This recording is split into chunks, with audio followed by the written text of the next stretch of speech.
സ്നേഹസമ്പന്നമായ ജീവിതം സ്വന്തമായിരുന്ന ഒരു ജനതയെ ഒരു നിമിഷം കൊണ്ട് അഭയാർത്ഥികളാക്കി മാറ്റിയ തീരാവേദനയാണ് മുണ്ടക്കൈ ചൂരൽമല ദുരന്തം. മഴയെ ഇക്കാലമത്രയും പ്രണയിച്ച മലയാളികൾക്ക് നീറുന്ന ഓർമ്മയായി മാറിയ ഒരു ദുരന്ത പെയ്ത്ത്. സ്വന്തമായിരുന്നതെല്ലാം പ്രിയപ്പെട്ടവർക്കൊപ്പം കൺമുന്നിൽ ഇല്ലാതായ മനുഷ്യരെ സ്നേഹത്തോടെ ചേർത്ത് പിടിച്ചുകൊണ്ട് മുസ്ലിം ലീഗ് 51 സ്നേഹഭവനങ്ങളുടെ സമർപ്പണം പാണക്കാട് സയ്യിദ് സാദിഖ് അലി ശിഹാബ് തങ്ങൾ നിർവഹിച്ചിരിക്കുന്നു. സ്നേഹവാതിലുകൾ തുറക്കുന്ന ആ ചരിത്ര നിമിഷത്തിന് അഭിമാനത്തോടെ നാം സാക്ഷിയായി. മുസ്ലിം ലീഗ് ഐക്യജനാധിപത്യ മുന്നണിയിലെ ഘടകകക്ഷി എന്നതിനപ്പുറം ഇന്ത്യൻ നാഷണൽ കോൺഗ്രസിൻ്റെ സഹോദര പ്രസ്ഥാനമാണ്, അഭിമാനമാണ് ഈ പ്രസ്ഥാനം എന്ന് പറഞ്ഞുകൊണ്ട് ശ്രീനാദേവി കുഞ്ഞമ്മ ചില ചിത്രങ്ങൾ കൂടി പങ്കുവച്ചിട്ടുണ്ട്. അതായത് ഇന്നലെ വയനാട്ടിലെ മുണ്ടൽക്കൈയിൽ, അതായത് ഫെബ്രുവരി 28 നടന്ന ഈ പറയുന്ന ദുരിതബാധിതർക്കുള്ള വീടുകളുടെ താക്കോൽ കൈമാറ്റ ചടങ്ങിലെ ചിത്രങ്ങളാണ് ശ്രീനാദേവി കുഞ്ഞമ്മ പങ്കുവച്ചിരിക്കുന്നത്. അതിൽ സാദിഖ് അലി ശിഹാബ് തങ്ങളും അതുപോലെ പ്രിയങ്ക ഗാന്ധിയും ചേർന്ന് അതിൻ്റെ രേഖകളൊക്കെ കൈമാറുന്നതിൻ്റെ ചിത്രം കൈവച്ചിട്ടുണ്ട്. അതുപോലെ ആ പറയുന്ന ടൗൺഷിപ്പിൽ ജനം തിങ്ങി നിറഞ്ഞ അതിൻ്റെ ആകാശ ദൃശ്യങ്ങൾ കൂടി ശ്രീനാദേവി കുഞ്ഞമ്മ പങ്കുവച്ചിട്ടുണ്ട്. ഇപ്പോൾ ഞാൻ പറയാൻ വരുന്നത്, ഇവിടെ മുസ്ലിം ലീഗ് ഒരു കാര്യം ചെയ്തു എന്ന് പറയുമ്പോൾ, അത് മാതൃകാപരമായി ചെയ്തു എന്ന് പറയുമ്പോൾ അത് UDF-ലെ എല്ലാ പാർട്ടികൾക്കും എന്ന് പറഞ്ഞാൽ UDF-ൻ്റെ തലപ്പത്ത് നിൽക്കുന്ന കോൺഗ്രസിനടക്കം വളരെ അഭിമാനകരമായ നിമിഷമാണ് അല്ലേ? അതോടൊപ്പം അവർക്ക് ഞങ്ങൾ ചെയ്തു, ഞങ്ങൾ വീട് വെച്ച് കൊടുത്തു എന്ന് പറയാൻ കോൺഗ്രസ്സിന് വേണമെങ്കിൽ അങ്ങനെ ഒരു അവകാശവാദം ഉന്നയിക്കാനുള്ള എല്ലാ സാഹചര്യങ്ങളും ലീഗ് തയ്യാറാക്കി കൊടുത്തു എന്നുള്ളതാണ്. എന്ന് പറഞ്ഞാൽ കേരളത്തിലെ പൊതുസമൂഹത്തിൻ്റെ മുന്നിൽ UDF-കാർ എന്ത് ചെയ്തു ദുരിതബാധിതർക്ക് വേണ്ടി എന്ന് ചോദിച്ചാൽ UDF-കാർ ഇന്നത് ചെയ്തു എന്ന് പറയാൻ കോൺഗ്രസ്സിനെ കൊണ്ട് സാധിക്കും, ലീഗിനെ കൊണ്ട് സാധിക്കും. അല്ലേ? അത് ചെയ്യാൻ കഴിഞ്ഞു എന്നുള്ളത് തന്നെയാണ്. അതുകൊണ്ടാണ് ഇപ്പോൾ ശ്രീനാദേവി കുഞ്ഞമ്മയെ പോലെയുള്ള പത്തനംതിട്ട ജില്ലക്കാരിയായിട്ടുള്ള പള്ളിക്കൽ ഡിവിഷനിൽ നിന്നുള്ള ജില്ലാ പഞ്ചായത്ത് അംഗമായിട്ടുള്ള ശ്രീനാദേവി കുഞ്ഞമ്മയെ പോലെയുള്ള ഒരാൾ ഇതിൽ അഭിമാനം, തൻ്റെ സന്തോഷം പങ്കുവെച്ചുകൊണ്ട്, തൻ്റെ ചാരിതാർത്ഥ്യം പങ്കുവെച്ചുകൊണ്ട് ഇത്തരത്തിലൊരു കുറിപ്പ് സോഷ്യൽ മീഡിയയിൽ എഴുതുമ്പോൾ, നമ്മൾ ഈ അടുത്ത കാലത്ത് വളരെയധികം ചർച്ച ചെയ്ത ഒരു രാഷ്ട്രീയ നേതാക്കളിൽ ഒരാളാണ് ശ്രീനാദേവി കുഞ്ഞമ്മ എന്ന് പറയുന്നത് അല്ലേ? ശ്രീനാദേവി കുഞ്ഞമ്മയെ നമ്മൾ ചർച്ച ചെയ്യാനുണ്ടായ കാരണമെന്ന് പറയുന്നത് അവരുടെ നിലപാടുകളാണ്. ശ്രീനാദേവി കുഞ്ഞമ്മ കോൺഗ്രസ്സുകാരി ആവുന്നതിന് മുമ്പും CPIയുടെ ഭാഗമായിരുന്നപ്പോഴും നമ്മൾ ശ്രീനാദേവി കുഞ്ഞമ്മയെ ചർച്ച ചെയ്തിട്ടുണ്ട്. ശ്രീനാദേവി കുഞ്ഞമ്മയുടെ നിലപാടുകൾക്ക് കൈയടിച്ചിട്ടുണ്ട് അല്ലേ? അതെന്തുകൊണ്ടാണ്? അത് അവരുടെ നിലപാടിൻ്റെ ആ ഒരു പ്രൗഢി കൊണ്ടാണ് അല്ലേ? അങ്ങനെ ഒരു നിലപാടെടുക്കുന്ന വ്യക്തി ആയതുകൊണ്ടാണ് അവർക്ക് നമ്മൾ കൈയടിച്ചത്. അത് തന്നെയാണ്. അപ്പോൾ ഇത്തരത്തിലുള്ള ആളുകൾ മുസ്ലിം ലീഗ് ഇന്നലെ വീട് വെച്ചത് എനിക്ക് വലിയ അഭിമാനം തോന്നുകയാണ്. കാരണം ജനം, ഇവിടെ ഒരു കാര്യം നിങ്ങൾ ആലോചിക്കണം, 740 കോടി രൂപയാണ് കേരള സർക്കാരിൻ്റെ മുഖ്യമന്ത്രിയുടെ ദുരിതാശ്വാസ ഫണ്ടിലേക്ക് വന്നത് പണം അല്ലേ? 740 കോടി രൂപ. ഈ 740 കോടി രൂപ പൊതുജനം ഈ മുണ്ടക്കൈ ചൂരൽമല ഉരുൾപൊട്ടലിൽ ദുരിതമനുഭവിച്ച ആളുകളുടെ പുനരധിവാസത്തിന് ആ ജനതയെ കൈപിടിച്ചുയർത്താൻ വേണ്ടി നൽകിയതാണ് അല്ലേ? എന്നിട്ട് സർക്കാർ ഇത്രയും പണമുണ്ടായിട്ട്, ഇത്രയും ഫണ്ട്, ഇപ്പം ഇതിന് സർക്കാരിൻ്റെ ഭാഗത്തു നിന്ന് ഒരു ഉറുപ്പിയുടെ ചിലവില്ല. ഇതെല്ലാം ജനം നൽകിയിരിക്കുന്നതാ. ഈ ജനം നൽകിയ പൈസ ഒന്ന് ഫലപ്രദമായിട്ട് ഉപയോഗിച്ചാൽ മാത്രം മതി.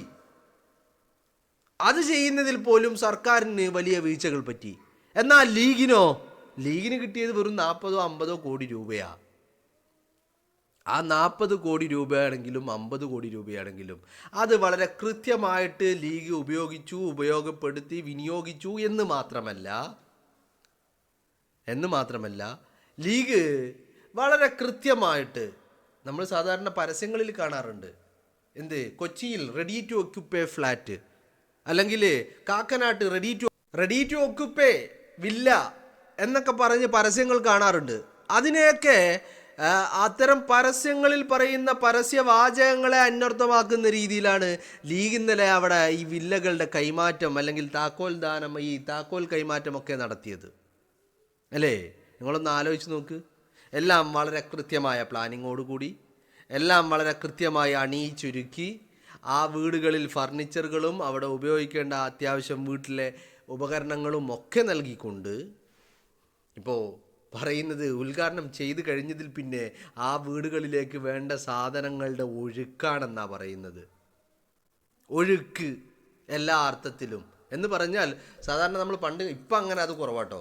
പണ്ട് കാലങ്ങളിലൊക്കെ ഈ ഹൗസ് വാമിംഗ് ഒക്കെ ഉണ്ടാകുമ്പോൾ നമ്മൾ ഓരോരുത്തരെ ക്ഷണിച്ചു കഴിഞ്ഞാൽ ഈ വരുന്ന ആളുകൾ വീട്ടിലേക്കുള്ള പല ഉപകരണങ്ങളും വാങ്ങിയിട്ടാണ് വരിക, അല്ലേ?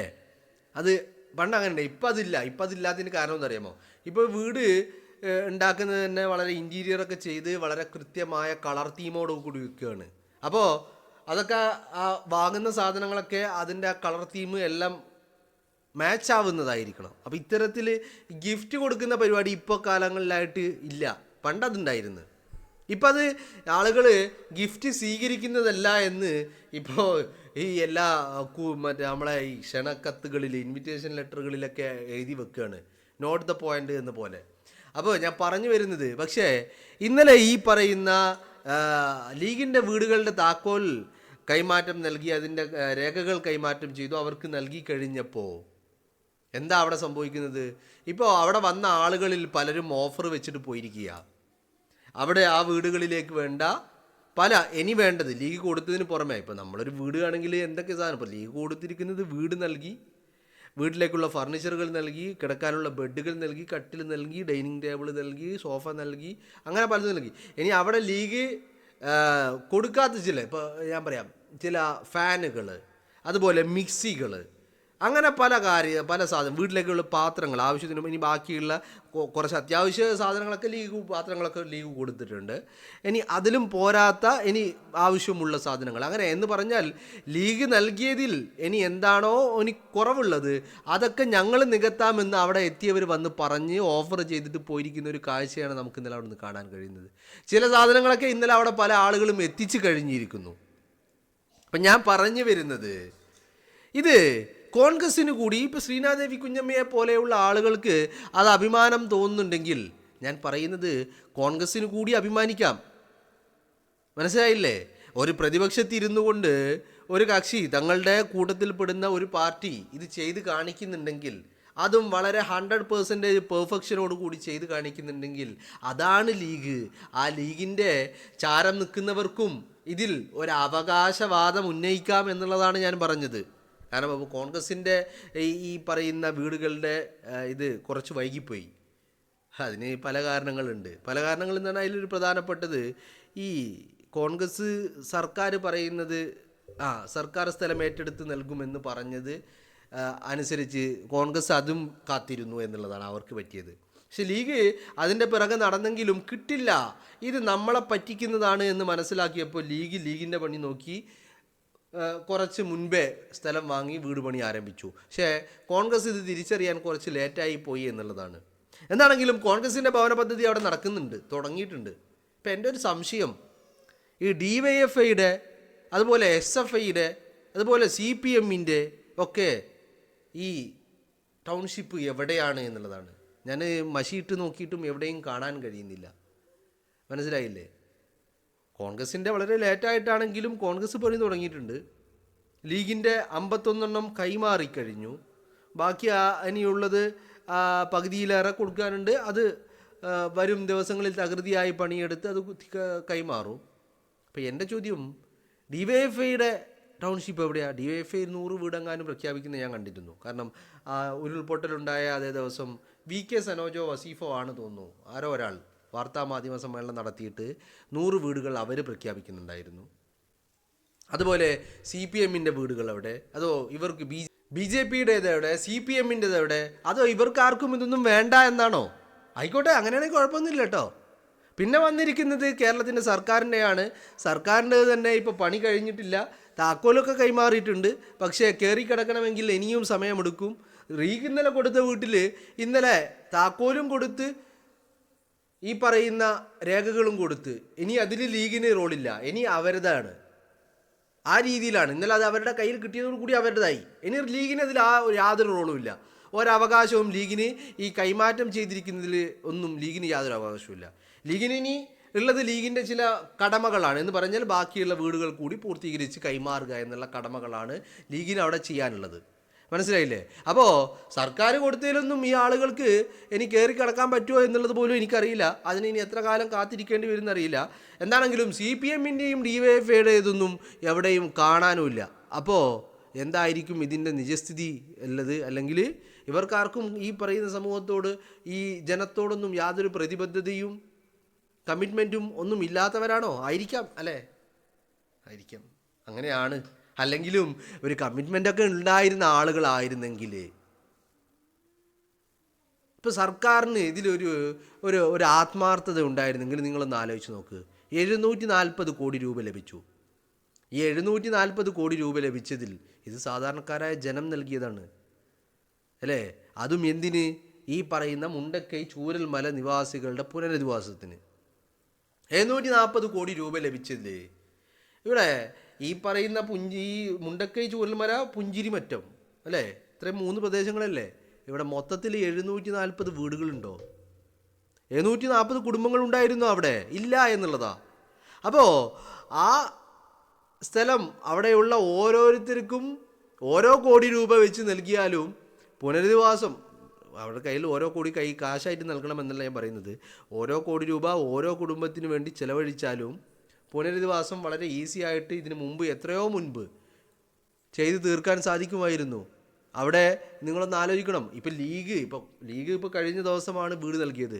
ലീഗ് വീട് നൽകുന്നതിന് മുമ്പ് പല സന്നദ്ധ സംഘടനകളും അവിടെ 10ഉം 12ഉം 15ഉം ചില ആളുകൾ, ചില വ്യക്തികൾ ഒരു വീട് വെച്ച് നൽകിയവർ, 2 വീട് വെച്ച് നൽകിയവർ, അങ്ങനെ ഒരുപാട് ആളുകളുണ്ട്, അല്ലേ?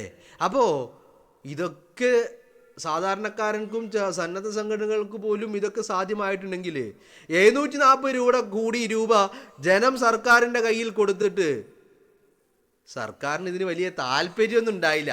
പിന്നെ 4 വോട്ട് വേണമല്ലോ. അപ്പോൾ തെരഞ്ഞെടുപ്പിന് തൊട്ട് മുൻപ് നമുക്കതങ്ങ് നമ്മൾ കൊടുത്തു എന്നുള്ളത് വരുത്തി തീർക്കാം എന്നുള്ളതായിരുന്നു ഇവരുടെ ഒരു പദ്ധതി, ഒരു പ്ലാൻ എന്ന് പറയുന്നത്, അല്ലേ? അതല്ല ഇപ്പം നമുക്ക് കാണാൻ കഴിയുന്നത്. അപ്പോൾ പറഞ്ഞു വന്നത്, ലീഗ് ചെയ്യേണ്ടത് ചെയ്തു. ആ ലീഗ് ചെയ്തതിൽ കോൺഗ്രസ്സുകാരനും അഭിമാനിക്കാം, UDFൻ്റെ ഘടകകക്ഷികളായിട്ടുള്ള മറ്റുള്ള ആളുകൾക്കും ഞങ്ങളുടെ കൂട്ടത്തിലുള്ളവൻ ചെയ്തു. അത് തന്നെയാണല്ലോ. ഇപ്പോൾ CPM ചെയ്തോ? DYFI ചെയ്തോ? SFI ചെയ്തോ? ആരെങ്കിലും ചെയ്തോ? ആരും ചെയ്തിട്ടില്ല. അപ്പോൾ കോൺഗ്രസ്സുകാരൻ ചെയ്യുന്നുണ്ട്, പക്ഷെ കുറച്ച് ലേറ്റായിപ്പോയി. ഇവൻതോ ഞങ്ങളിതാ ചെയ്യുന്നു, ഞങ്ങളുടെ കൂട്ടത്തിലുള്ളവൻ ചെയ്ത് കാണിച്ചു, ഞങ്ങളിതാ അതിൻ്റെ പുറകെ ചെയ്യുന്നുണ്ട് എന്ന് പറയാൻ കോൺഗ്രസ്സുകാരനും ലീഗുകാരനും ഇനി UDFകാരനും എല്ലാവർക്കും സാധിക്കുമെന്നുള്ളതാണ്. അപ്പോൾ ഞാൻ പറയുന്നത് വളരെ അഭിമാനമായ നിമിഷം. ഇതിൽ ലീഗുകാരന് മാത്രമല്ല അഭിമാനിക്കാനുള്ളത്, കോൺഗ്രസ്സുകാരനും അഭിമാനിക്കാം. എന്താണെങ്കിലും ശ്രീനാദേവി കുഞ്ഞമ്മയുടെ വാക്കുകൾ വളരെ സ്വാഗതാർഹമാണ്, കയ്യടി അർഹിക്കുന്നതാണ് എന്നുള്ളതാണ്.